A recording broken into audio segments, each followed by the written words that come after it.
Parvardigorim, mo'minligim sening irodangdir. Iymon muhabbatini qalbimga solgan ham, meni kufrdan uzoq qilgan ham, mo'minlik baxtiga sazovor qilgan ham o'zingsan. Parvardigorim, o'qigan namozim sening irodangdir. Namozni menga mahbub qilgan ham, namoz o'qish baxtiga muyassar qilgan ham o'zingsan. Robbim, tutgan ro'zam sening irodangdir.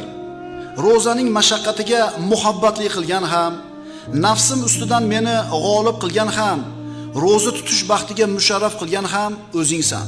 Parvardigorim, bergan zakotim sening irodangdir.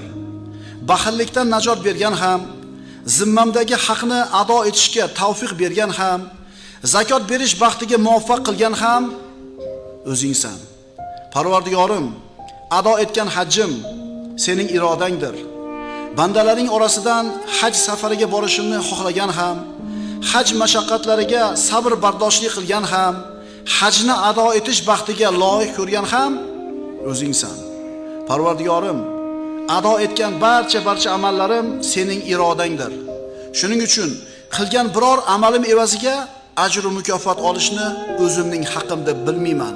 Balki bu amallarni ado etishimni iroda qilganing uchun senga hamd va sanolar aytishni zimmamdagi burchim deb bilaman. Agar ajr va mukofot bersang, faqat va